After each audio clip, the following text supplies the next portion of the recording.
வளிமண்டலம், இங்கிலீஷில் atmosphere.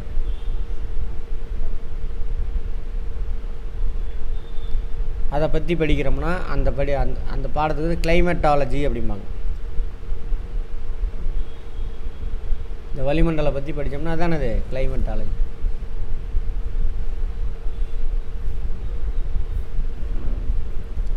Atmosphere, வளினா வாயுன்னு அர்த்தம். வாயுமண்டலம்.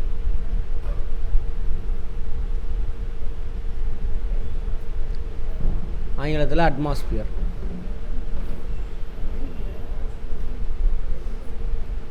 தமிழில் வச்சு புரிஞ்சுக்கிட்டிங்கன்னா எல்லாமே ஈஸி. எப்பயுமே வாயுமண்டலம். வாயுன்னு அர்த்தம் இங்கிலீஷில் கேஸ். ட்ரான்ஸ்லேஷன் பண்ணாதீங்க, நான் சொல்கிறேன். ட்ரான்ஸ்லேஷன்லாம் அதான் பிரச்சனையே நம்ம இந்தியாவில்.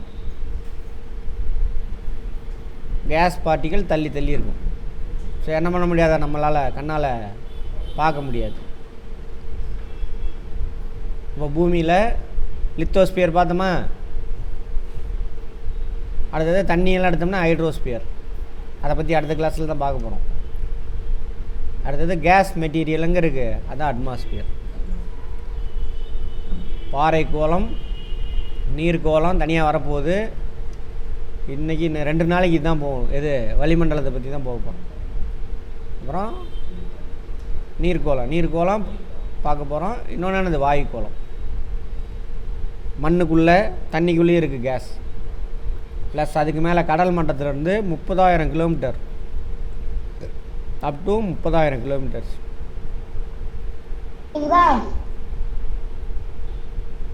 அறுபது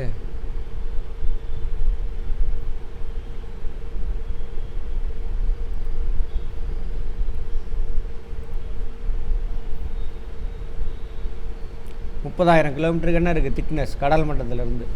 அந்த கேஸ் மெட்டீரியல் பூமியோட ஈர்ப்பு விசையினால் ஈர்க்கப்பட்டிருக்கு. பூமியிலேருந்து வெளியில் போனவங்க தான், பட் பூமியோட ஈர்ப்பு விசையினால் எங்கே இருக்குது, பூமியை சுற்றிலுமே அது இருக்குது. இப்போ இவங்களை பற்றி தான் பார்க்க போகிறோம். இதை மொத்தம் 5 லேயராக பிரிக்கிறாங்க. என்ன மெட்டீரியல் இருக்குது அப்படின்றது அடிப்படையில் 5 லேயர். கடல் மட்டத்திலேருந்து ஆவரேஜாக 13 கிலோமீட்டர். இதில் ஈக்குவேட்டரில் திக்னஸ் அதிகமாக இருக்கும். ஈக்குவேட்டர்னால் 18 கிலோமீட்டர் வரைக்கும் இருக்கும் முதல் அடுக்கு. இந்த முதல் அடுக்குக்கு பேர் இங்கிலீஷில் ஸ்ட்ரோபோஸ்பியர், தமிழில் அடி அடுக்கு.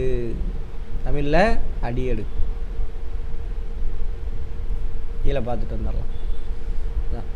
இப்போ எல்லாத்தையும் பார்த்துட்டு வாங்க. எல்லா படத்தையும் கம்பைன் பண்ணிக்கோங்க.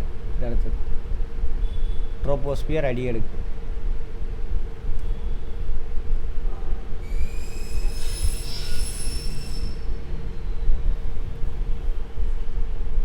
இதோட ஆவரேஜ் திக்னஸ் ஈக்குவேட்டரில் அதிகமாக இருக்கும், 18 கிலோமீட்டர் வரைக்கும். டுவர்ட்ஸ் போல் போக போக போக அதோட திக்னஸ் குறையும், ஹைட்டு குறையும். சரியா? ஆவரேஜாக பார்த்தோம்னா 13 கிலோமீட்டர். அடுத்து 2வது லேயர் இமயமலை. எவ்வளோ ஹைட்டுன்னு பார்த்தோம், 9 கிலோமீட்டர். 8 வச்சோம்னா 4 8 போயிடலாம், 9 கிலோமீட்டர்ஸ். அப்போ இதுக்குள்ளே தான் இமயமலையும் இருக்குது. இதுக்குள்ளே தான் நம்மளும் மாட்டிக்கிட்டு இருக்கோம். இந்த அடுக்குக்குள்ளே தான் நம்ம மாட்டிக்கிட்டு இருக்கோம். இந்த அடுக்கில் தான் நம்ம உடம்புலேருந்து போகக்கூடிய மெட்டீரியல்ஸ், நீராவி எல்லாம், கார்பன் டை ஆக்சைடெலாம் இந்த அடுக்குக்கு தான் போகும். நமக்கு தேவையான ஆக்சிஜன் எல்லாமே அந்த அடுக்குலேருந்து தான் எடுத்துக்குவோம். மழை பெய்யறது, ஹீட்டாக இருக்கிறது, இது எல்லாமே இந்த அடுக்கில் தான் நடக்கும்.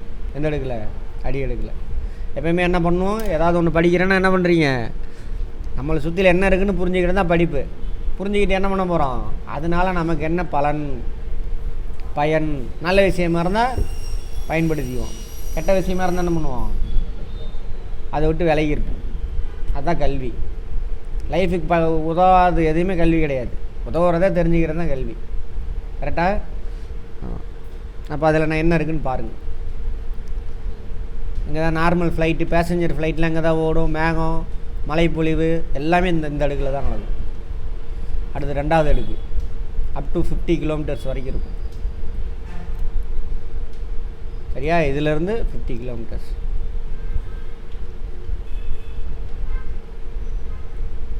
இது வந்து ஸ்ட்ராட்டோஸ்பியர் அப்படிமா, படையடுக்கு. பழைய பேர் புதுசு தமிழ் என்ன மாற்றிட்டான்னு தெரில, பார்ப்போம். எஸ், இங்கிலீஷில் ஒன்று தான் ஸ்ட்ராட்டோஸ்பியர். இங்கே தான் ஒரு லேயர் இருக்கும் மேலே. ஓசோன் படலம் இருக்கும். Ozone O3.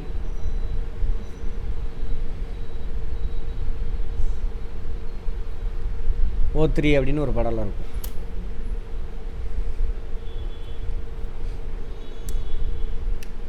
அதுதான் நமக்கு எதிலிருந்து காப்பாற்றுது? ஹை ஃப்ரீக்குவென்சி, உயர் அதிர்வெண் கொண்ட புற ஊதா கதிர்களை பிடிச்சிக்கும்.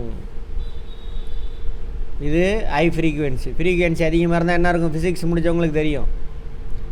ஆற்றல் எப்படி இருக்கும்? அதில் அதிகமாக இருக்கும்.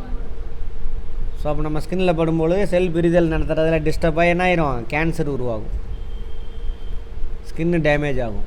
ஸோ அந்த யூவி ஹை ஃப்ரீக்குவென்சி யூவி ரேஸை அப்சர்வ் பண்ணிக்குவார் யார்? ஓசோன். ஓசோனோட ஃபார்முலா என்ன? O3. அது எந்த அடுக்கில் இருக்குது? 2வது அடுக்கில். ரைட், அவ்வளோதான். என்ன சார் ஏதோ பலூன்லாம் சுற்றிக்கிட்டு இருக்கு? இந்த சேட்டலைட்லாம் இல்லாத காலத்தில் என்ன பண்ணுவாங்கன்னா பலூன் அனுப்பிவிடுவாங்க. பலூனில் கேமரா வச்சு அனுப்பிவிடுவாங்க. இந்த மழைப்பொழிவு இதெல்லாம் இந்த அடுக்கில் தானே இருக்குது. ஃபஸ்ட் அடுக்கு தானே இது, அதுக்கு மேலே போயிட்டு ஃபோட்டோ பிடிச்சி அனுப்பிவிடும். அதை வச்சு கிளைமேட்லாம் டிசைட் பண்ணுவாங்க. இப்போ இருக்கிற சைக்ளோன் ஃபார்ம் ஆகிறது இதெல்லாம் அதை வச்சு வாட்ச் பண்ணுவாங்க. அந்த பலூன் தான் இது, வேறு ஒன்றும் கிடையாது. அதுமாதிரி ஜெட்டு விமானம்லாம் இருக்குல்ல, ஜெட்டு விமானம் ரொம்ப தூரத்துக்கு பயணிக்கக்கூடிய விமானம் எல்லாமே இந்த அடுக்குக்கு போயிடும். எந்த அடுக்குக்கு? படையெடுப்புக்கு போயிடும். ஏன்னா இங்கே தான் க்ளவுடெல்லாம் இருக்கும். அடி அடுக்கில் தானே இருக்கும் க்ளவுடெல்லாம் இருக்கும். க்ளவுடுக்குள்ளே போனால் டிஸ்டர்ப் ஆகும். ஓகேவா? அடுத்தது யார் ஃப்ளைட்டில் போயிருக்கீங்க? யாருமே போனது இல்லையா? அன்றைக்கி யாரை கை தூக்குனாங்களே, நீங்கள் போயிருக்கீங்களா? மைதிலியா? மைதிலி மெயில். க்ளவுடுக்குள்ளே போகும்பொழுது என்ன ஆகும்? கண்ணு தெரியாது எதிரில் வர்றது, அதேமாதிரி சடன்னு அடிக்கும். இப்போ ஆக்சிடென்ட் நடக்கிறதுல வாய்ப்பு இருக்குது. ஸோ அதனால் என்ன பண்ணுவாங்க? விசிபிலிட்டிக்காக மேலே போயிடுவாங்க. ஜெட்டு விமானம்லாம் இந்த அடுக்கில் தான் போகும். லோக்கல் விமானம்லாம் இந்த அடுக்கில் தான் போகும். ஜெட்டு விமானம் அதுக்கு போயிடும். அடுத்து 3வது மீசோஸ்பியர். 50 கிலோமீட்டர்லேருந்து 80 கிலோமீட்டர் வரைக்கும் இருக்கும் திக்னஸ். தமிழில் இடையடுக்கு அல்லது நடு அடுக்கு. இடையில் 5 லேயரா? 1 2 3 4 5 லேயர். 5ல் நடுவில் இருக்கிறனால இடையடுக்கு. மீசோனா மிடில்னு அர்த்தம். இடையடுக்கு.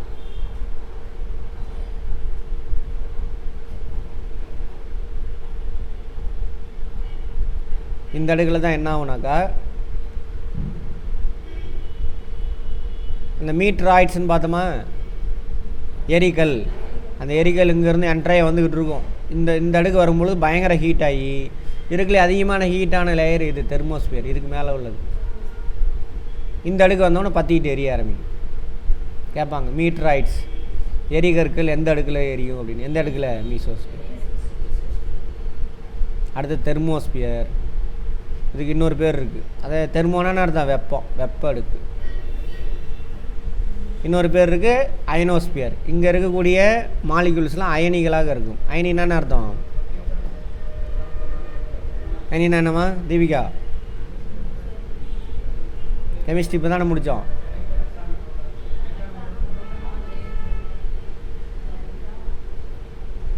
ஒரு அணுவில் புரோட்டானும் எலக்ட்ரானும் சம எண்ணிக்கையில் இருந்தால் தான் அணு. சம எண்ணிக்கையில் இல்லைன்னா என்ன அர்த்தம்? அணு இல்லை, அயனி, அயான் இங்கிலீஷில். கரெக்டா? இந்த அடுக்கில் எல்லாமே மெட்டீரியல்லாம் அயனியாக இருக்கும். ஸோ அதனால் இதுக்கு இன்னொரு பேர் என்ன? அயனி அடுக்கு. எவ்வளோ திக்னஸ் இது? 80லேருந்து பழைய புக்கில் 600 போட்டிருந்தான், இதில் 400ன்னு போட்டிருக்கான். 400 வரைக்கும் வச்சுக்கோங்க. 50லேருந்து 80 வரைக்கும் மீசோஸ்பியர், 80லேருந்து 400 வரைக்கும். வளிமண்டலத்தில் மிகவும் வெப்பமான அடுக்கு இது தான். அதனால தான் தெர்மோஸ்பியர். இங்கே உள்ள மெட்டீரியல் எப்படி இருக்கும்? அயனிகளாக இருக்கும், அயான்ஸாக இருக்கும். அதனால தான் அயனோஸ்பியர். இந்த அடுக்கில் தான் இந்த விண்வெளி ஆய்வுக்குணர்களை ஸ்பேஸ் ரிசர்ச் சென்டர் எஸ்ஆர்சி பார்த்துருப்போம். அது இங்கே தான் சுற்றிக்கிட்டு இருக்குது, அயனி அடுக்கில் தான் சுற்றிக்கிட்டு. 400 கிலோமீட்டருக்கு மேலே வெளியில் போயிட்டீங்கன்னா அதுக்கு பேர் வெளி அடுக்கு. எக்ஸோஸ்பியர், எக்ஸோனா வெளியில், எண்டோனா உள்ள இங்கிலீஷில். இதில் 800 போட்டிருக்கான் பாருங்கள். 800 டு 30,000, 3000 இல்லை 30,000 கிலோமீட்டர் வரைக்கும் இருக்குது. இந்த எக்ஸோஸ்பியரில் தான் நம்ம அனுப்புகிற சேட்டலைட்லாம் அங்கே தான் சுற்றிக்கிட்டு இருக்கும். கம்யூனிகேஷன் சேட்டலைட்லாம் இருக்குல்ல, அது 30,000 கிலோமீட்டர் அந்த ரேஞ்சில் தான் சுற்றும். அடுத்தது என்னம்மா, இதில் விட்டுருங்க, 30,000 கிலோமீட்டர் ஆக்சுவலாக. அது வரை இதை விட்டுருங்க, இது சும்மா நம்ம சாம்பிளுக்கு எடுத்தது. உங்களுக்கு புக்கில் என்ன ஃபேக்ட் இருக்கோ அதை பார்த்துக்கணும். இதுதான் இப்போது பூமியோட அடியிலேருந்து வாங்க, எத்தனை லேயர் இருக்குதுன்னு சொல்லுங்க பார்ப்போம். கோரு எல்லாம் பூமி தானே. கோருக்கு அப்புறம் யார் வரா? மேண்டிலு. மேண்டலுக்கு அப்புறம் யார் வரா? க்ரஸ்ட்டு. க்ரஸ்ட்டில் இருந்து போங்க, troposphere, stratosphere, mesosphere, thermosphere, exosphere. இப்போ மேலேருந்து உள்ளே வாங்க. அதை விட்டுருங்க. மேலேருந்து உள்ளே வர வர டென்சிட்டி அதிகமாகும், டென்சிட்டி அதிகமாகும். தரைக்கு வந்தாச்சு, தரையிலேருந்து உள்ளே போவேன்னா அவன் டென்சிட்டி அதிகமாகிட்டே போகும். பார்த்தோமா, ப்ரெஷர் என்ன ஆகும்? அதிகமாகும். அதே கதை தான், இங்கேருந்து மேலேருந்து வர வர ப்ரெஷர் அதிகமாகும். அதே தரையிலேருந்து உல்ட்டா பண்ணுங்க, கான்செப்ட் புரிஞ்சுக்கிட்டு. தரையிலேருந்து மேலே போவேன் என்ன ஆகும்? டென்சிட்டி குறையும். அழுத்தம் என்ன ஆகும்? அதிகமாகுமா? கீழேருந்து மேலே போவா குறையும். அழுத்தம்னா என்னென்னு புரியுதா? இந்த லேயர் அப்படியே இப்போ நான் இங்கே இருக்கேன், இவ்வளோ பெரிய அடுக்கு என் மேலே அழுத்திக்கிட்டு இருக்கு. அதே எங்கே வந்துட்டேன், இவ்வளோ பெரிய அடுக்கு தான் அழுத்தம். புரிஞ்சுதா? இப்போ கடல் மட்டத்துலேருந்து மேலே போவேன்னா அவன் அழுத்தம் குறையும். ஃபிசிக்ஸ்லேயே பார்த்தோமே. அதனால தான் சிலிண்டர்லாம் எடுத்துகிட்டு போகிறாங்க, லங்ஸ் வேலை செய்யாது அந்த அழுத்தத்தில். பார்த்தோமா? டெம்பரேச்சரை பற்றி இன்னும் நம்ம பேசலை, விட்டுருங்க. டெம்பரேச்சரை விட்டுருங்க, இன்னும் பேசலை. இப்போ என்ன பார்த்துருக்கோம்? கேட்டது மட்டும் சொல்லுங்கள். டென்சிட்டி கீழேருந்து மேலே போக போக குறையும், அழுத்தம் கீழேருந்து மேலே போக போக குறையும். புரியுதா? அதனால தான் ஏற்காடு ஓகே நார்மலாக போயிடுவீங்க, மேலேருந்து கீழே இறங்கும் பொழுது நான் காதெல்லாம் அடைக்கும். ஏற்காட்டிலேருந்து அல்லது ஊட்டி கொடைக்கானலேருந்து இறங்குறீங்க அப்படின்னா அழுத்தம் அதிகமாகும், அதனால தான் காதை அடைக்கும். அது எவ்வளோ அழுத்தம் கொடுக்குதோ அதுக்கு ஈக்குவலான அழுத்தத்தை நம்ம உடம்பு கொடுக்கும். போனால் என்ன ஆகும்? அதை விட்டுருங்க, தண்ணி கடி அதே தான். ஆமாம், மேலேருந்து உள்ளே போகப்போ அழுத்தம் அதிகமாகுது, திக்னஸ் அதிகமாகுதா? தண்ணி மேலே தரையில் நிற்கிறீங்க, குதிச்சிட்டிங்கன்னா உங்கள் மேலே உள்ள தண்ணியெல்லாம் உங்கள் மேலே தானே அழுத்தம். சாதாரண விஷயம். வளிமண்டலம் இப்போ தான் சொன்னேன், இங்கேருந்து இவ்வளோ வளிமண்டலம் நம்ம மேலே அழுந்திக்கிட்டு இருக்குது. அதை இங்கே வந்துட்டோம்னா என்ன ஆகும்? இன்னும் இவ்வளோ பெருசு. இன்னும் தண்ணிக்குள்ளே போயிட்டுன்னா அதுவும் சேர்ந்து அழுத்தம். எல்லோரும் என்ன பண்ணுறாங்க? கிராவிட்டினால தானே ஈர்க்கப்பட்டிருக்காங்க. அப்போ அவங்க அழுத்தத்தை எங்கே கொடுப்பாங்க? நம்ம மேலே தான் கொடுப்பாங்க. சும்மா படமாக புரிஞ்சுக்கங்க, படிக்காதீங்க தயவு செஞ்சு. இந்த கான்செப்ட் புரிஞ்சு போட்டிங்கன்னா ஆன்சர் வந்துடும். அவ்வளோதான். டெம்பரேச்சர் மட்டும் வேரி ஆகும். தரையிலேருந்து உள்ளே போகப்போ டெம்பரேச்சர் அதிகமாகும்னு பார்த்தோம். எத்தனை மீட்டருக்கு ஒரு தடவை இன்க்ரீஸ் ஆகும்னு பார்த்தோம்? ஒவ்வொரு 32 மீட்டருக்கும் 1 டிகிரி செல்சியஸ் இன்க்ரீஸ் ஆகும். நார்மல் கெயின் ரேட் அப்படின்னு சொல்லுவாங்க. அதே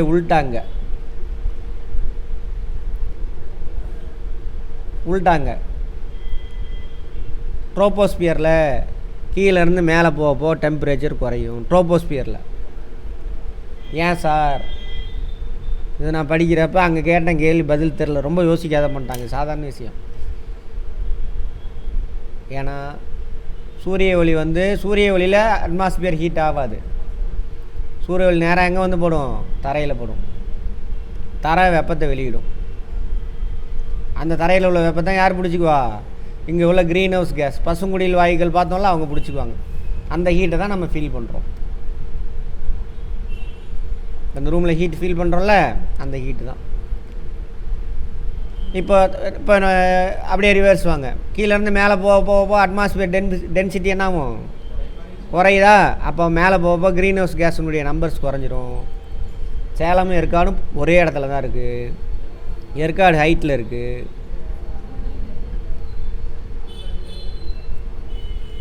ஏற்காடு ஹைட்டில் இருக்குது.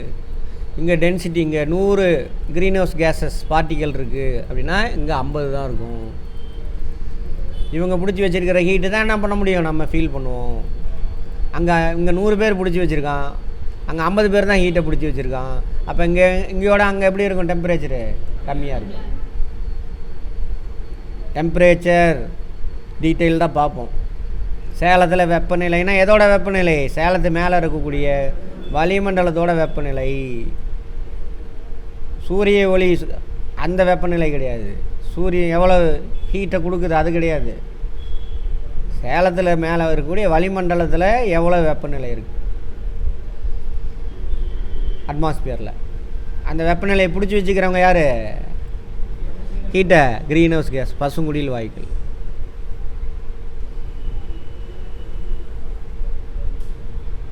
Green house gases. யாரெல்லாம் க்ரீன் ஹவுஸ் கேஸஸ்? பிரதானமான க்ரீன் ஹவுஸ் கேஸ் எது?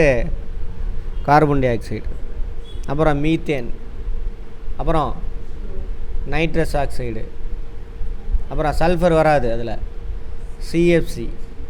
அப்புறம் இதெல்லாம் ஐஏஎஸ் கொஸ்டின், சும்மா டுபாகூர் கொஸ்டின் இதெல்லாம், சரியா? அப்புறம் யார்? H2O, அதுவும் க்ரீன் ஹவுஸ் கேஸ் தான். பட் அதை நம்ம தவிர்க்க முடியாது.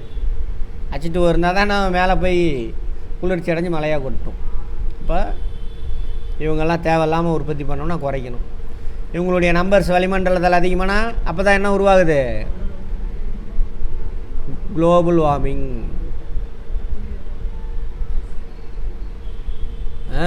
உலக வெப்பமயமாதல். உலகம்னா யார்? உலகத்தில் யார் வெப்பமயமாகுது? வளிமண்டலம், உலக வளிமண்டலம். அது அவன் புரியுதா? Global warming. இதெல்லாம் நம்ம தான் ப்ரொடியூஸ் பண்ணிகிட்ருக்கோம். மெயினாக மக்கள். நம்ம உடம்புல இருந்து என்ன ரிலீஸ் ஆகுது? இப்போ மக்கள் தொகையை குறைக்கணும் முதல்ல, சரியா? ஆமாம்.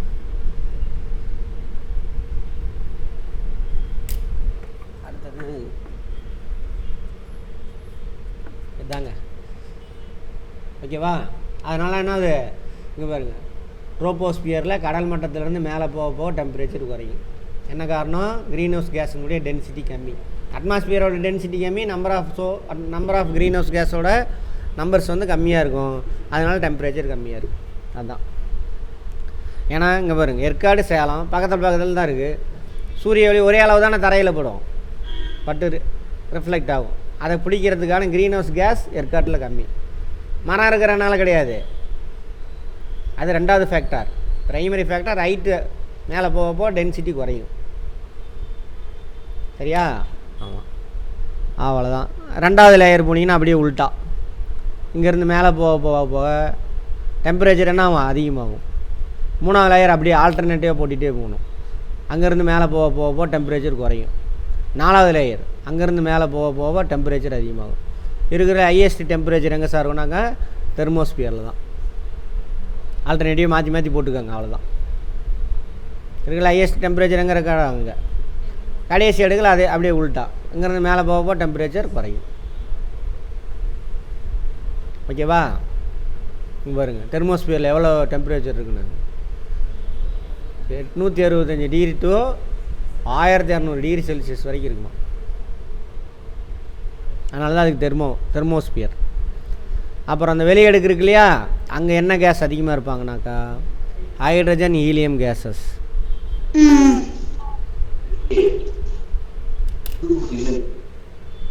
ஹைட்ரஜனும் ஹீலியம் கேஸஸ். யார்? மியூட்டில் போடுங்க. யார்? நவீனாவா கீர்த்தனாவா? நவீனா தான் போல் இருக்கு.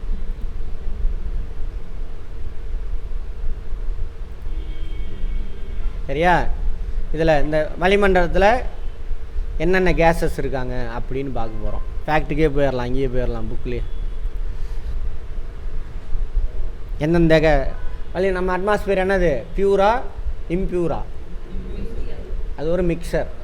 எல்லாம் கலந்துருக்கு அப்படின்னு பார்த்துருப்போம், கெமிஸ்ட்ரியில் பார்த்துருப்போம். இங்கே பாருங்கள், இதில் ஒன்று போட்டிருப்பான், அதில் ஒன்று போட்டிருப்பான், எல்லாத்தையும் மிக்ஸ் பண்ணி வச்சுக்கோங்க. 78% நைட்ரஜன். அதிகமானது எது இருக்குது? நைட்ரஜன்.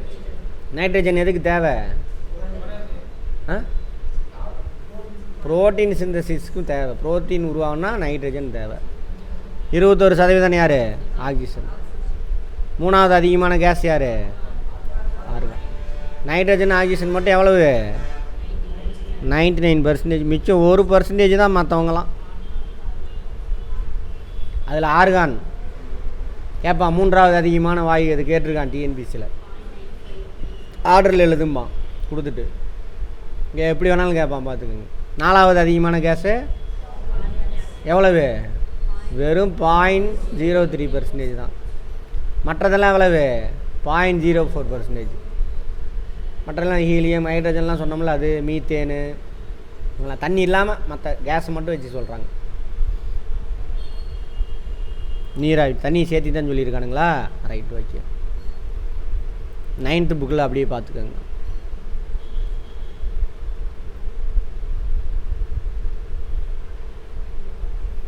ரூதர் போர்டு தான் சொல்லி, டேனியல் ரூதர் போர்டு. யார் ரூதர் போர்டு? அணுக்கருவை பற்றி பேசினாரா? Very good. வளிமண்டலத்தில் நைட்ரஜன் வாயு உள்ளதுங்கிற அவர் 74 தான் கண்டுபிடிக்கிறார். 72 1772 18ஆம் நூற்றாண்டு. அப்புறம் பிரிஸ்லியும் ஜோசப் பிரிஸ்லி ஆக்சிஜன் வளிமண்டலத்தில் உள்ளதை ப்ரூவ் பண்ணியிருப்பார். நம்ம கெமிஸ்ட்ரியிலே பார்த்துருப்போம். ரைட், இங்கே பாருங்கள். இங்கே 78%. இது எக்ஸாக்டாக சொல்லியிருப்பானுங்க. ஆர்கான் 0.93%. அதில் எவ்வளோன்னு பார்த்துக்கோங்க. Carbon di oxide 0.03%. Neon. Neon என்ன மாதிரியான வாயு? மந்த வாயு. அப்புறம் ஹீலியம். ஹீலியம் என்ன வாயு? மந்த வாயு தான். Neon, helium. ஓசோன் 0.40. ஆமாம். ஹீலியம் 3 0 போட்டு 5. இது 2 0 போட்டு அப்படியே ஆர்டராகவே வருது, பார்த்துக்கலாம். ஆமாம். ஹைட்ரஜன் ரொம்ப ரொம்ப கம்மி, அதுவும் 4 0 போட்டு 5. ரைட்டு. அது போக கிரிப்டானு, ஜெனானு, மீத்தேனு மிக கம்மியான அளவில் இருக்குது. வளிமண்டலத்தில் நீராவியின் அளவு எவ்வளவு? வெறும் 0.4%. நோட் பண்ணிக்கோங்க. அந்த நீராவி அங்கே உள்ள வளிமண்டலத்தில் நீராவி தானே ஆகுது, தண்ணியாக மாதிரி கீழே கொட்டுது. திரும்ப இங்கே இருக்கக்கூடிய தண்ணி ஆவியாகி மாதிரி மேலே போயிடும். இந்த சைக்கிள் நடந்துக்கிட்டே இருக்கும். வாட்டர் சைக்கிள் அப்படின்னு பார்ப்போம். இதில் தான் பார்க்க போகிறோம். ஓகேவா? ரைட். இப்போ அந்த அடுக்கை மட்டும் பார்த்துட்டு இன்றைக்கி இது பண்ணலாம். உயிரினங்கள் வாழ்வது தேவை ஆக்சிஜன் இன்றியமையாது. சூரிய கதிர்வீச்சு மற்றும் சூரிய வெப்ப அலைகளிலிருந்து வரும் வெப்பத்தினை கார்பன் டை ஆக்சைடு ஈட்டு வளிமண்டலத்திலே வெப்பமாக வைத்திருக்கிறது. சாயந்தரம் சூரியன் ஆஃப் ஆயிடுது. அதுக்கப்புறமா எப்படி இருக்குது நம்ம ஊர்? கதப்பாக இருக்கா? யார் பிடிச்சி வச்சுருக்கிற ஹீட்டு? கார்பன் டை ஆக்சைடு, அந்த க்ரீன் ஹவுஸ் கேஸஸ்லாம். அதில் முக்கியமான ஆள் யார்? Carbon di oxide. அதான் சொல்கிறாங்க. அதாவது வளிமண்டலத்தோட முக்கியத்துவத்தை சொல்கிறாங்க நமக்கு. ஓகேவா? நைட்ரஜன் ரசாயன மாற்றம் ஏதும் அடையாமல் ஒரு செறியூட்டும் வாயுவாக உள்ளது. சூரியனிலிருந்து வரும் கேடு விளைவிக்கும் கதிர்வீச்சிலிருந்து ஓசோன் படலம் காக்கிறது. ஓசோன் படலம் என்ன பண்ணுது? யூவி ரேஸை, ஹை ஃப்ரீக்குவென்சி யூவி ரேஸை பிடிச்சிக்குது.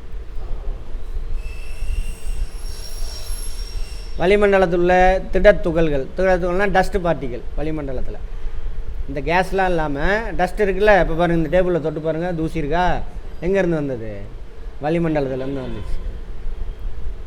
இது வெப்பத்தெல்லாம் பிடிச்சி வைக்காது. இந்த டஸ்டி பார்ட்டிகளை சுற்றியில் என்ன பண்ணிடும்? நீராவி போய் உக்காந்துக்கும். ஜில்லுன்னு இருக்கும் டஸ்ட் பார்ட்டிகள். அதை சுற்றியில் என்ன ஆகும்? நீராவி போய் உக்காந்துக்கும். அப்போ மழை துளி உருவாகுது.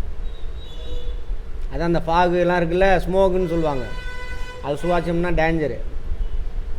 புகை இருக்குல்ல, புகை கறி, அதான் புகை. அதை சுற்றிலனா டஸ்ட் பார்ட்டிகள் போய் உட்காந்துக்கும். அதை சுவாச்சம்னா லங்ஸில் போய் உட்காந்துட்டு பிரச்சனை.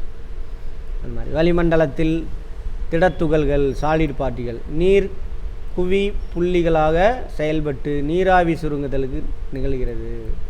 அதை சுற்றிலனா வார்த்தையாக இருக்குது பாருங்கள், அதான் தமிழ் வார்த்தை. நீர் குவி புள்ளி. அந்த டஸ்ட் பார்ட்டிகள் சுற்றிலனா ஆயிரும் அந்த தண்ணி. எப்படி வாட்டர் பாட்டில் எடுத்து வச்ச உடனே அட்மாஸ்பியரில் உள்ள தண்ணிலாம் ஒட்டிக்குது, அது மாதிரி அதில் ஒட்டிக்கும். அதுதான் மழைப்பொழிவுக்கு காரணம்.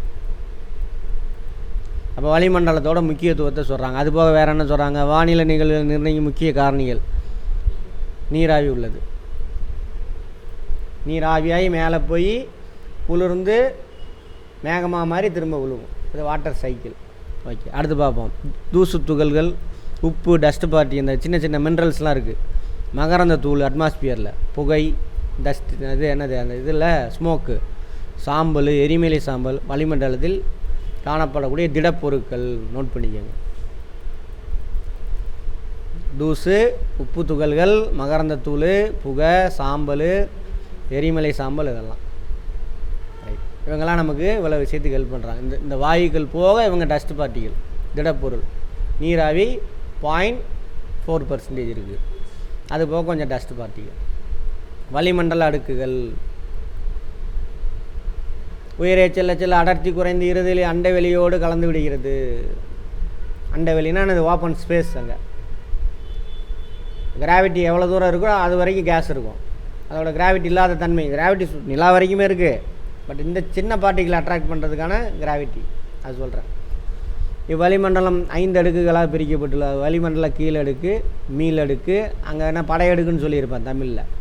இடையடுக்கு, வெப்ப அடுக்கு, வெளியடுக்கு. தமிழில் troposphere, stratosphere, mesosphere, thermosphere, exosphere. Troposphere, tropos தேவையில்லாத வேலை, அந்த வேலையை பண்ணி வச்சுருக்கிறானுங்க. மாறுதல் என்று பொருள்படும். இது வளிமண்டலத்தின் கீழடுக்காகும். இவ்வடுக்கு துருவ பகுதியில் 8 கிலோமீட்டர் உயர அளவிலும், நிலநடுக்கோடு பகுதியில் 18 கிலோமீட்டர். ஆவரேஜாக போட்டால் எவ்வளவு? 13 கிலோமீட்டர். இப்படி இருக்கும்.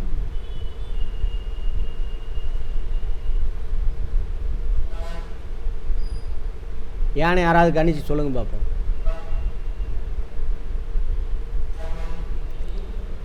அடுத்தது பார்ப்போம், யோசிச்சுங்க. இவ்வடிக்கில் உயிரே செல்ல செல்ல வெப்பநிலை குறையும். இவ்வடிக்கில் தான் அனைத்து வானிலை நிகழ்வுகளும். வானிலை, வானிலைனா வானத்தின் தற்போதைய நிலை. இங்கிலீஷில் வெதர் ரிப்போர்ட் கொடுக்குறானா, அப்போ சேலத்து மேலே, சேலத்தோட வெதர் ரிப்போர்ட்டுனாக்கா சேலத்தில் வளிமண்டலம், அதில் எவ்வளோ டெம்பரேச்சர் இருக்குது அதுதான் ஃபஸ்ட்டு சொல்லுவோம்.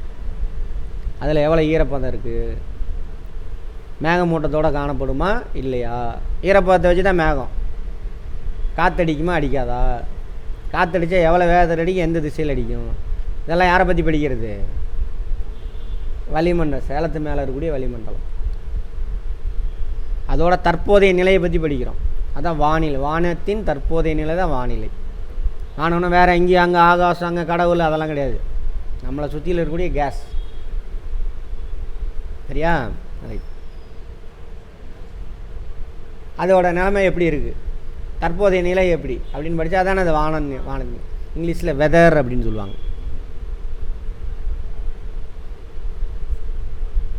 இந்த வானிலையில் இருக்கக்கூடிய டெம்பரேச்சரு, இந்த தண்ணி, இவங்களாம் தான் சேர்ந்து என்ன பண்ணுறாங்க, பாறையெல்லாம் உடைக்கிறாங்க. அதனால தான் அதுக்கு பேர் என்னது இங்கிலீஷில் வெதரிங்.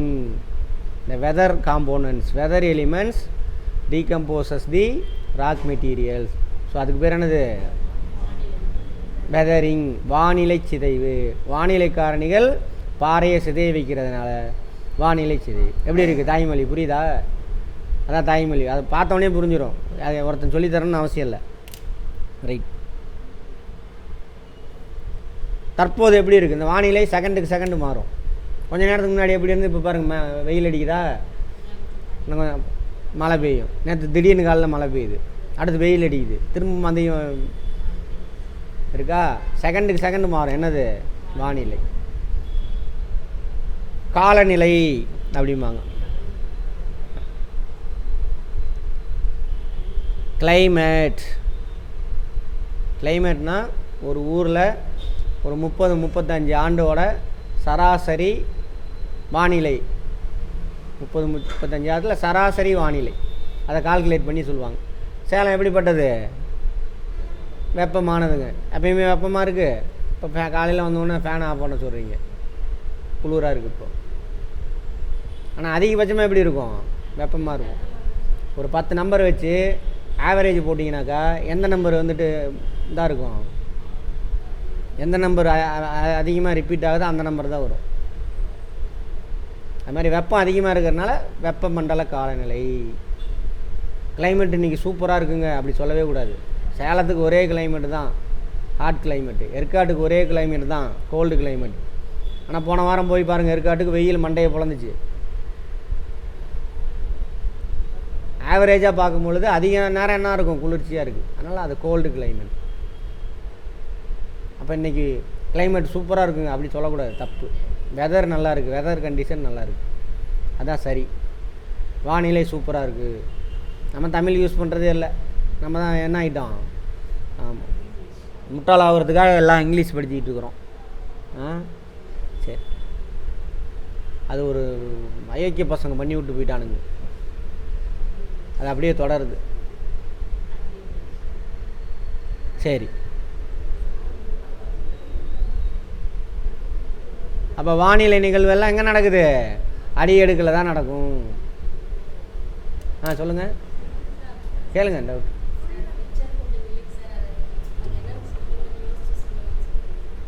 என்ன பிக்சரு? எது இதுவா? யோசிச்சா சொல்ல சொன்னேன். ஈக்குவேட்டரில் திக்னஸ் அதிகமாக இருக்கும். அதிகமாக இருக்கா? போலாரில் திக்னஸ் கம்மியாக இருக்கும். ஹைட் 8 கிலோமீட்டர் ஹைட்டு தான் இருக்கும். இங்கே 18 கிலோமீட்டர் வரைக்கும் இருக்குன்னு சொன்னேன். ஏன்னு யோசிக்க சொன்னேன். சரியா? ஏன்னு யோசிங்க. இன்னும் டைம் இருக்குது, பார்ப்போம். கிளைமேட்லாம் முடிகிறப்ப தெரிஞ்சிருக்கணும். இதை அப்படியே விட்டுட்டு போயிடக்கூடாது. கேள்வி கேட்டு கேட்டு லைஃப்பில் யூஸ் பண்ணணும். போகிறப்ப ஏன்டா இப்போ வெயில் அடிக்குது எல்லாத்தையும் முடிச்சுட்டு, அப்படின்னா நல்லது. உங்கள் குழந்தைங்களுக்கெல்லாம் ஈஸியாக கற்றுக்கொடு. ஸ்கூலுக்கே அனுப்புவானா, லட்சக்கணக்கான ரூபா உங்களுக்கு மிச்சமாகும்.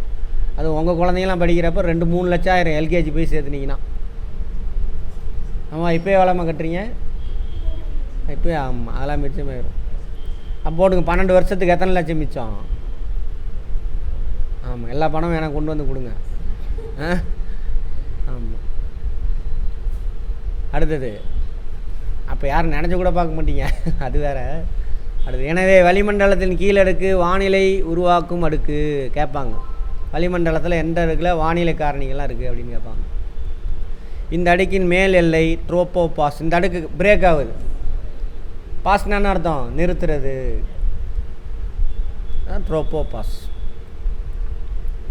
அடுத்தது, மீளடுக்கு ஸ்ட்ராட்டோஸ்பியர். அந்த அடியடுக்கு முடிஞ்சதுலேருந்து ட்ரோபோபாஸ்லேருந்து அப்படியே 50 கிலோமீட்டர் வரைக்கும் என்னது மீளடுக்கு, 50 கிலோமீட்டர் வரைக்கும். இங்கு ஓசோன் மூலக்கூறுகள் அதிகம் உள்ளதால் அந்த ஓசனோஸ்பியர் அப்படின்னு ஒரு அடுக்கு. இதில் மீளடுக்கில் ஓசோன். இங்கு உயரம் அதிகரிக்க செல்ல செல்ல வெப்பநிலை அதிகரிக்குது. மேலே அதில் என்ன, அதில் சொல்லலையாமே வெப்பநிலை குறையுதா? அப்படி ஆல்டர்னேட்டிவாக போட்டுக்கோங்க. ஃபஸ்ட் அடுக்கு மேலே போகப்போ டெம்பரேச்சர் குறையும், அடுத்துக்கு மேலே போகப்போ வெப்பநிலை அதிகமாகும். இங்கே தானே இருக்குது ஜெட்டு விமானம் பறப்பதற்கு எதுவாக இருக்குது. இந்த அடுக்கை பிரேக் பண்ணுறது என்னது? Strato pass. அவ்வளோதான். அடுத்து இடையடுக்கு மீசோஸ்பியர். இதுக்கு இங்கிலீஷில் 50 கிலோமீட்டர்லேருந்து 80 கிலோமீட்டர் வரைக்கும் என்ன பண்ணுவோம் உயரம். இங்கே உயரம் அதிகரித்து செல்ல செல்ல வெப்பநிலை குறையுது. அப்படி ஆல்டர்னேட்டிவ் உல்ட்டா. புவியை நோக்கி வரும் மின்கர்கள் இந்த அடுக்கில் நுழையும் பொழுது தான் ஆகுது, எரிவிக்கப்படுது. அதோட எண்டு மீசோபாஸ். அதாவது இடையடுக்குக்கும் வெப்ப அடுக்கும் நடுவில் இருக்கக்கூடிய அந்த எல்லை, அதுக்கு பேர் தானே அது மீசோபாஸ். அடுத்து வெப்ப அடுக்கு. இது சுமார் 400 கிலோமீட்டர் வரைக்கும். எதுலேருந்து? 80லேருந்து 400 கிலோமீட்டர் வரைக்கும். கடல் மட்டத்திலேருந்து இல்லை, இந்த லேயரில், இந்த 80லேருந்து 400 வரைக்கும். அப்போ திக்னஸ் எவ்வளவு? 320 கிலோமீட்டர் திக்னஸ். ஓகேவா? ரைட், அது வரைக்கும் இருக்குது. வெப்ப அடுக்கின் கீழ்ப்பகுதியில் வாயுக்களின் அளவு சீராக காணப்படும். இது ஹோமோஸ்பியர். வெப்ப அடுக்கில் ஃபஸ்ட் லேயர் வாயுக்கள் சீராக இருக்கும், அதான் ஒரே மாதிரி இருக்குது அப்படின்றாங்க. ஆனால் வெப்ப அடுக்கின் மேல் பகுதி உள்ள வாயுக்கள் அளவு சீரற்று அங்கே இங்கேயும் கொஞ்சம் கொஞ்சம், ஒரு இடத்துல நிறையா ஒரு இடத்துல கம்மியாக, அந்த மாதிரி இருக்குது. அதனால் ஹெட்ரோஸ்பியர். ஹெட்ரோனான்னு அர்த்தம் பார்த்துருப்போம், homogeneous solution, heterogeneous solution mixture. Homogeneous mixture hetero. ஹோமோஜீனியஸ்னால் என்ன அர்த்தம்? ஒரே மாதிரின்னு அர்த்தம். ஹெட்ரோனா வேறுபட்ட அப்படின்னு அர்த்தம். உயரம் அதிகரிச்சல வெப்பநிலை அதிகரிக்கிறது. வெப்ப அடுக்கு பகுதியில் அயனோஸ்பியர் அமைந்திருக்கிறது. என்னக்கான இங்கே உள்ள அயனிகளும் மின்னணுக்களும் காணப்படுகிறது. அது என்ன மின்னணு? எப்போ ஒரு அணு அயனியாக மாறும்? எலக்ட்ரானை விட்டு கொடுத்தா மாறும். எலக்ட்ரான் தனியாக ஓடி போச்சு, எலக்ட்ரானை விட்டு கொடுத்தா என்ன அயனியாக மாறும்? நேர அயனியாக மாறும். எலக்ட்ரானை வாங்கினவங்க அது கெமிஸ்ட்ரியில் பார்ப்போம். சும்மா கவனிச்சுட்டு வாங்க 2 பேரும். புவியிலிருந்து பெறப்படும் வானொலி அலைகள். ரைட், அப்பயே நடத்திருப்பேன்னு நினைக்கிறேன். ஃபிசிக்ஸில் பார்த்துருப்போம். சேட்டலைட்லாம் இல்லாதப்போ ரேடியோ வேவ்ஸ் இதான் தர கீழேருந்து மேலே போகப்போ என்ன ஆகுது? அடர்த்தி என்ன ஆகுது? குறையுதா? லைட்டு அடர் மிகு ஊடகத்திலேருந்து அடர் குறை ஊடகத்துக்கு போகும்பொழுது எப்படி இருக்கும்? கொஞ்சம் கொஞ்சமாக குத்துக்கோட்டை விட்டு விலகி செல்லும். அது ஒரு ஸ்டேஜில் என்ன ஆயிரும்? அப்போது டோட்டலாக உள்ளே திரும்பிடும். எங்கேருந்து போகுது அங்கேயே திரும்பிடும். டோட்டல் இன்டர்னல் ரெஃப்ளெக்ஷன் ஞாபகம் இருக்கா? அப்போ இங்கேருந்து ஸ்ரீலங்காவிலேருந்து அனுப்புவோம். All India radio, sorry Sri Lanka ஏதோ ஒரு பேர் சொல்லுவான். அப்படின்னா திருச்சி வானொலி நிலையத்திலேருந்து வரும். திருச்சியிலேருந்து அனுப்புவாங்க. அங்கே இருக்குது வானொலியில் மேலே அனுப்புவாங்க. இப்படி அனுப்புவாங்க. போனால் இந்த தெர்மோஸ்பியரில் தான் நான் டோட்டலாக ரிஃப்ளெக்ட் ஆகி அப்படி நம்ம பூமிக்கே திரும்பிடும். அப்போ ரிசீவர் வச்சுருப்பாங்க. ரேடியோ, சின்ன சின்ன ரேடியோ, அதில் ரிசீவர் இருக்கும். அதை ரிசீவ் பண்ணி திரும்ப சவுண்டாக மாற்றி விடும். எல்லாம் ரேடியோ வச்சு காதில் வச்சு கேட்டுட்டு இருப்பாங்க. சேட்டலைட் இல்லாதப்போ. சரியா? இப்போ என்ன ஆயிடுச்சு? சேட்டலைட்டு 30,000 கிலோமீட்டர் தூரத்தில் கொண்டு போய் நிறுத்திட்டானுங்க. இங்கேருந்து அனுப்புறது அங்கே பட்டு உடனே வருது. உடனே லைவ் சேனல்லாம் நடக்குதா? லைவில் பேசுகிறது. இப்போ நீங்கள் ஆன்லைனில் பார்க்குறது எல்லாமே என்னது? சேட்டலைட்டுக்கு போயிட்டு தான் வர்றது. ஆன்லைனில் நீங்கள் லைவ்லேயே பார்க்குறீங்கள.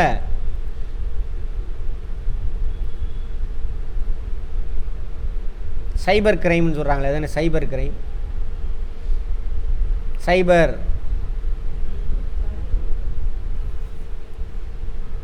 இப்போ ஆன்லைனில் நீங்கள் அங்கே பார்க்குறீங்க, இங்கேயே இருக்கீங்க, நான் அங்கே இருக்கேன், நடுவில் ஸ்பேஸே இல்லைன்னு அர்த்தம். டெக்னாலஜினால் ஸ்பேஸே இல்லை. ஆன்லைனில் எந்த எவிடன்ஸ், அது எல்லாமே ஜீரோ எப்படி பார்த்தாலும். அதனால தான் அதுக்கு பேர் என்னது? சைபர். அதில் நடக்கிற சைபர் கிரைம். எவிடன்ஸ் இருக்காது. கிடைக்கும், அடுத்து அவனை போய் பார்க்கலான்னு பார்த்தா அவன் அங்கே இருக்க மாட்டான். ஆமாவா? அரசாங்கத்தையே மிரட்டு வரல ஒரு படத்தில். யார்? உலகநாயகன். ஆமாம் சார், எங்கேனே தெரில சார், கண்டுபிடிச்சிட்டேன் சார், ஆளை காணோம் சார்.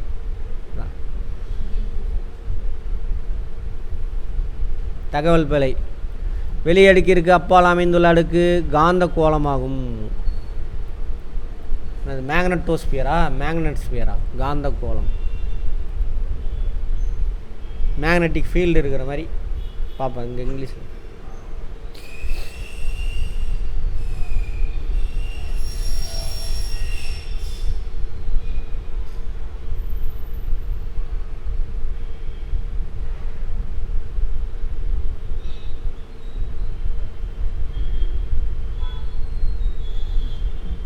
மேக்னட்டோஸ்பியர் காந்த கோளம் லைஸ் பியாண்ட் தி எக்ஸோஸ்பியர்.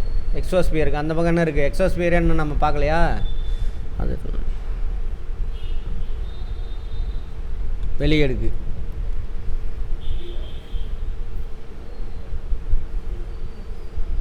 கேட்பாங்க எந்த அடுக்கில் ரேடியோ வேவ்ஸ் பட்டு ரிட்டர்ன் வருதுன்னு கேட்பாங்க. எந்த அடுக்கில்? வெப்ப அடுக்கில், அயனோஸ்பியரில். அடுத்து வெளியடுக்கு. வெளிமண்டல அடுக்கு 400 கிலோமீட்டருக்கு அந்த பக்கம் இருக்கிறதெல்லாம் வெளியடுக்கு என்று அழைக்கப்படுகிறது. இங்கு வாயுக்கள் மிகவும் குறைந்து காணப்படுகிறது. இவ்வடுக்கின் மேல் பகுதியில் படிப்படியாக அண்ட வெளியோடு கலந்து விடுகிறது. அதுக்கப்புறம் அப்படியே ஒன்றும் இல்லாமல் போயிடும், கேஸ் இல்லாமல் போயிடும். அண்ட வெளினான அர்த்தம் ஒன்றும் இல்லாத இடம், ஸ்பேஸ், எம்டி ஸ்பேஸ். இங்கே தான்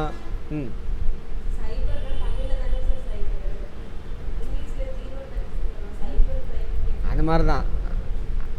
தமிழில் சைபரா? தமிழில் சுழியம் தமிழில். அது இங்கிலீஷ் வார்த்தை தான். அதுவும் சைபரும் இங்கிலீஷ் தான். அரோரா இங்கே அதை பார்த்துட்டு இதை விட்றாதீங்க, அதை அப்புறம் கேளுங்க, டவுட்லாம் நோட் பண்ணிவிட்டு. இந்த துருவ பகுதியில் டிவிலெலாம் பார்த்துருப்பீங்க, இந்த மாதிரி தெரிஞ்சுது ஆஸ்திரேலியாவில் ஓகான்ட்டு. அது ரெகுலராக நடக்கிற விஷயந்தான்.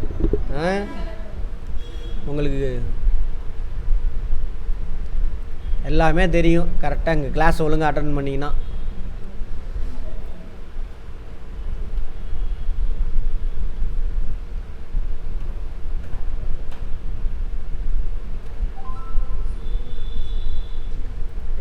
இந்த துருவ பகுதியில் பார்த்துருப்போம், குறிப்பிட்ட நாள் சூரியன் மறையாது, குறிப்பிட்ட நாள் சூரியனை ஒதுக்கியே ஒதுக்காது. 66 டிகிரி வடக்கு, 66 டிகிரி தெற்கு கீழே அந்த ஏரியாவில் ஆனோன்னா ஒரு குறிப்பிட்ட டைமில் இந்த மாதிரி இந்த ரஷ்யா, கனடா அங்கெல்லாம் இருக்குல்ல, நார்வே, ஸ்வீடன், ஃபின்லாண்ட்லாம் இந்த மாதிரி தெரியும். நம்மளாக இருந்தால் என்ன பண்ணியிருப்பீங்க, அரோரா கன்னடத்தில் அவ்வளோதான். வந்துட்டான் அங்கே பாரு, கிருஷ்ண பகவான் வந்துட்டார். சகப்பாக இருந்தால் என்ன ஆச்சு, சிவபெருமான் வந்துட்டாருன்றானுங்க. ஒரு பெருமானும் கிடையாது அங்கே. அதுக்கு இன்னும் அதுக்கே சரியான ஆய்வு போயிட்டு தான் இருக்குது. ரஷ்யா அங்கெல்லாம் போனீங்கன்னா சொல்லுவாங்க, இன்றைக்கி இது இந்த நிகழ்வு நடக்கும்னு சொல்லுவான். எல்லோரும் பெட்டி கிட்டிலாம் கட்டிட்டு கார் எடுத்துகிட்டு டென்ட் எடுத்துகிட்டு போய் உட்காந்துருப்பானுங்க அதை பார்க்குறதுக்கு. அங்கே அவங்க நம்ம ஊர்லேருந்து போகிறோம், அவங்க ஊருக்காரனுக்கு சாதாரண விஷயம்.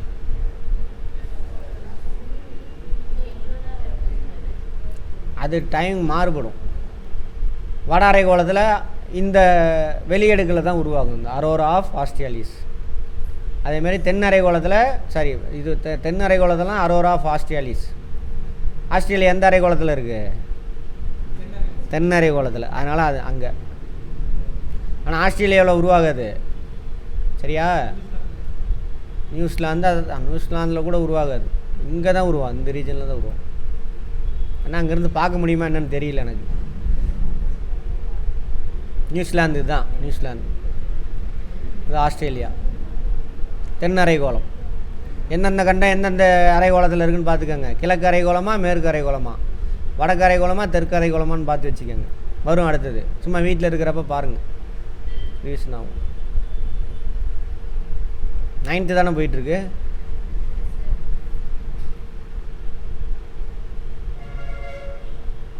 அந்த அடுக்கில் தான். எந்த அடுக்கில் ஏற்படுது, வெளியடுக்கில். வெளியடுக்குக்கு அப்பால் அமைந்துள்ள அடுக்கு காந்த கோளம், மேக்னட்டோஸ்பியர். இது புவியின் காந்த மண்டலமாகும்.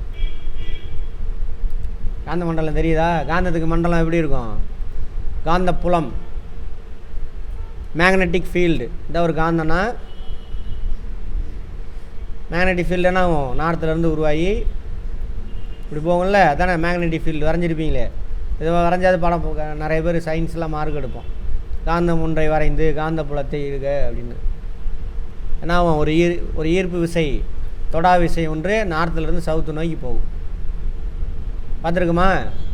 அது மாதிரி பூமிக்கான காந்தப்புலம் இங்கேருந்து என்ன ஆகுது, அப்படி போய் எக்ஸோஸ்பியர் வழியாக தான் திரும்ப சவுத்துக்கு வருது. நார்த்து சவுத்து, அதான் காந்தப்புலம். கற்பனையாக மாற்றினா வேலை முடிஞ்சு போச்சு. இம்மண்ணால் சூரியனிலிருந்து வெளிப்படும் புரோட்டான்கள் எலக்ட்ரான்களை தக்க வைத்துக் கொள்கிறது. சூரியனிலிருந்து வெளிப்படும் அது எங்கேருந்துலாம் வராதுங்க, லைட்டு மட்டும் தான் வரும். எதை சொல்கிறான்னு சொல்கிறேன். புவியின் மேற்பரப்பிலிருந்து சுமார் 64,000 கிலோமீட்டர் வரை இந்த காந்த வயல் இருக்காமா, எக்ஸோஸ்பியருக்கு அப்பால். எது வரைக்கும் பரவி இருக்கு, 64,000. அந்த கதவை சாத்துமா, டக்குன்னு அந்த கதவை சாத்துமா.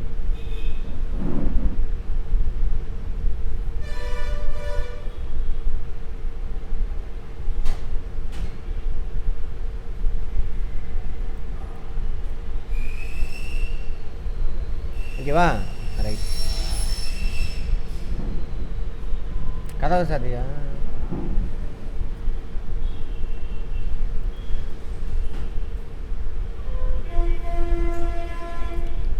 சூரியன் மேற்பரப்பில் உருவாகும் காந்த புயலின் காரணமாக வெளியேற்றப்படும் மின் அணுக்களால் துருவ பகுதிகளில் நள்ளிரவு வானத்தில் வான வேடிக்கையின் பொழுது உருவாகும் பல வண்ண ஒளிச்சிதறல் காட்சி தான் அது அரோராஸ்.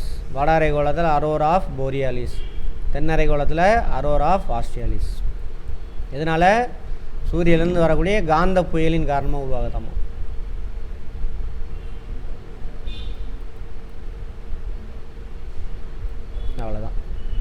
வானிலை காலநிலை. வானிலை என்னென்ன அர்த்தம்? வானத்தில் தற்போது எப்படி இருக்குது, என்னென்ன பார்ப்பாங்க அந்த வானிலை காரணிகள். இப்போ நம்ம முன்னாடி இதை சொல்லிவிட்டு அங்கே இருக்குது. வானிலை மற்றும் காலநிலை வளிமண்டல நிகழ்வுடன் தொடர்புடையதாக. வளிமண்டலம் எப்படி இருக்குது, வளிமண்டலத்தோட தற்போதைய நிலை என்ன, ஓகேவா? What is the status of atmosphere at a time on a particular place. வளிமண்டலம் ஒரு நாளில் ஒரு இடத்தில் நடைபெறும் வளிமண்டல நிகழ்வுகள் வானிலை எனப்படுகிறது. வெதர் இப்போ ஒரு நாளில் கிடையாது, இந்த செகண்டில் வெதர் செகண்டுக்கு செகண்டு மாறும். மனசு இருக்குல்ல, அது மாதிரி செகண்டுக்கு செகண்டு மாறும். அப்படியே நீண்ட கால வானிலையின் சராசரி காலநிலை ஒரு 30-35 ஆண்டுகளுடைய சேலத்தில் எவ்வளோ வானிலை என்ன வெப்பம், அதோட ஆவரேஜ் தானே இது காலநிலை. இப்போ இருக்கிறத வச்சுட்டு நம்ம என்ன முடியாது, சேலம் கோல்டு பிளேஸ் அப்படின்லாம் சொல்ல முடியாது, ஓகேவா? இப்போ எவ்வளோ இருக்கான்? 22 டிகிரி இருக்கா? ஆமாம். ஏன் கூலிங்காக ஃபீல் பண்ணுறோம்? இப்போ அட்மாஸ்பியர் டெம்பரேச்சர் 29 டிகிரி செல்சியஸ். ஏன் சில்லுன்னு இப்போ ஃபீல் பண்ணுறோம்? இன்னும் ரொம்ப யோசிக்கிறீங்க.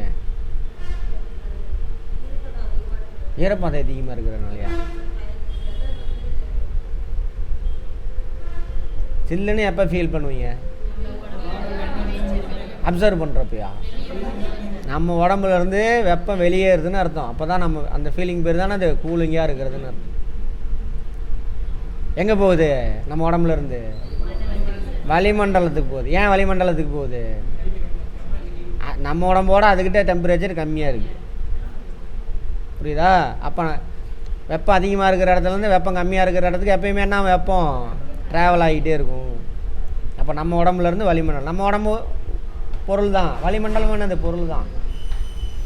வெப்பமான பொருள்லேருந்து வெப்பம் இல்லாத பொருளுக்கு ட்ராவல் ஆகும். ஃபிசிக்ஸில் பார்த்தோமா பாருங்கள், ஃபிசிக்ஸு கெமிஸ்ட்ரி பயாலஜி எல்லாமே இங்கே ரிவிஷன் ஆகும். ரைட்.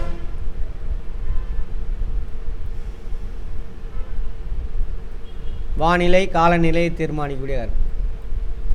சேலத்தில் வானிலை யார் யார் சார் தீர்மானிக்கக்கூடிய காரணிகள்? கடல் நிலநடுக்கோட்டிலேருந்து தூரம். நிலநடுக்கோட்டில் தான் வெப்பம் எப்பயுமே அதிகமாக இருக்கும் பூமியில். ஏன் என்னன்னு பார்ப்போம். கடல் மட்டத்திலேருந்து உயரம் மேலே போக என்ன டெம்பரேச்சர் குறையும். அதுக்கான காரணத்தை தெரிஞ்சாச்சு. கடல்லேருந்து தூரம் முக்கியமான காரணிகள். இவங்கெல்லாம் ஒரு இடத்துக்கான காலநிலையை தீர்மானிக்கக்கூடியவங்க. வீசக்கூடிய காற்றோட தன்மை, எங்கேருந்து அந்த காற்று வீசுது. இப்போ பக்கத்தில் பாலைவனம் இருக்குது, நம்ம ஊருக்கு அங்கேருந்து காற்று வீசுது. அப்போ எப்படி இருக்கும்? ஹீட்டாக இருக்கும். இப்போ பாருங்கள், குளிர்காலத்தில் வட இந்தியாவில் குளிரில் நிறைய பேர் செத்து போவானுங்க. வட இந்தியா அங்கே தான் இருக்குது. இப்போ இங்கேருந்து ஒரு காற்று இங்கே வீசும், துருவ பகுதியிலேருந்து. அந்த காற்று எப்படி இருக்கும்? சில்லுன்னு இருக்கும். அந்த காற்றை தடுக்கிறது யாருன்னா இமயமலை. இமயமலை மட்டும் இல்லைன்னா நார்மலாகவே நிறைய பேர் சாவானுங்க வட இந்தியாவில் குளிரில். வெயில் காலத்தில் வெயில் அதிக வெயிலில் சாவானுங்க, குளிர் காலத்தில் பயங்கரமான குளிரில் சாவானுங்க. இமயமலை மட்டும் இல்லைன்னா அந்த காற்று இன்னும் அடித்து இன்னும் நிறைய பேர் செத்து போயிடுவானுங்க. ஓகேவா? அதெல்லாம்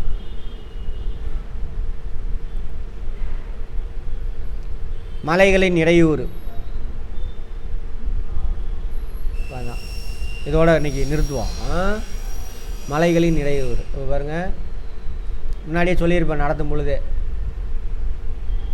சேலமும் கேரளாவும் ஒரே கிளைமேட்டு தான் இருக்கணும். ஆனால் கேரளாவில் எப்படி இருக்குது? மழைப்பொழிவு அதிகமாக இருக்குது. என்ன சார் காரணம்? மழை தான் காரணம்.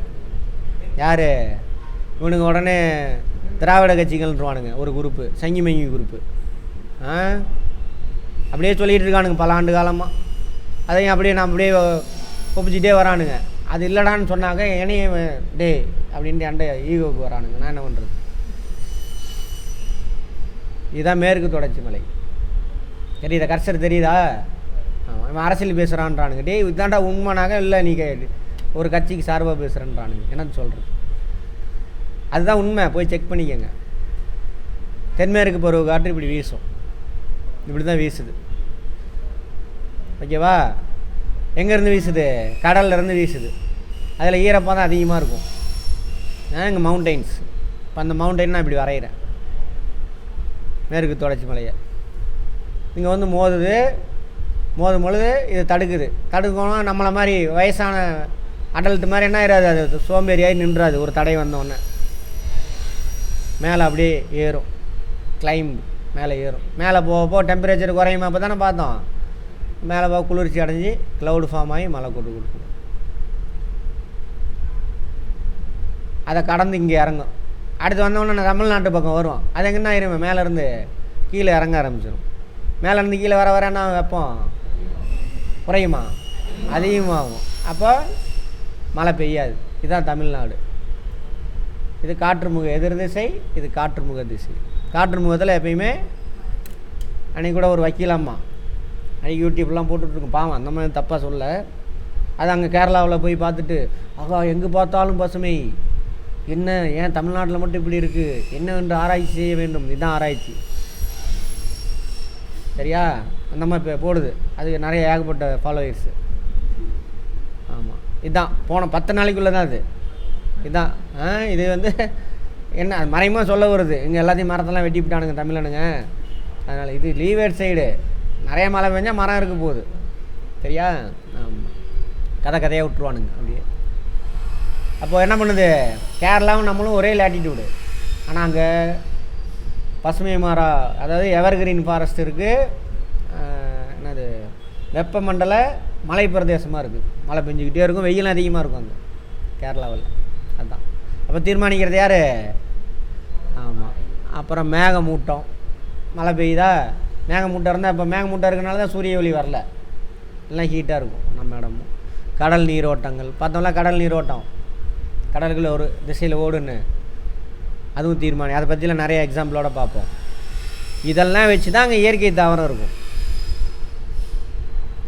இயற்கை தாவரத்தை வச்சுலாம் அங்கே கிளைமேட்டு தீர்மானிக்கப்படாது, இது பொய், சரியா? இப்போ இந்த கிளைமேட்டு வச்சு, நிலப்பரப்பு வச்சு தான் அங்கே என்ன வகையான இயற்கை தாவரம் இருக்குன்னு இவங்க தான் முடிவு பண்ணுவாங்க. யார்? இந்த ஃபேக்டர்ஸ் இருக்காங்களே, factors affecting weather and climate, அவங்க தான் டிசைட் பண்ணுவாங்க. அவங்க அந்த இடம் எவ்வளோ ஹைட்டில் இருக்குது அதெல்லாம் இவங்க தான் தீர்மானிப்பாங்க. அங்கே என்ன இயற்கை தாவரம் இருக்கணும், அந்த இயற்கை தாவரத்தை வச்சு தான் அதுக்கு தகுந்த மாதிரி அந்த தாவரத்தை உண்ணக்கூடிய விலங்குகள் இருக்கும். ஃப்ளோரா ஃபானாம்பாங்க. எல்லாத்தையும் யார் தீர்மானிக்காங்க? இந்த ஜாகிரபிக்கல் ஃபேக்டர் தான். இதை பற்றி திங்கக்கிழமை பார்ப்போம், ஓகேவா? ரைட். நாளைக்கு படிக்க வரவங்க வாங்க.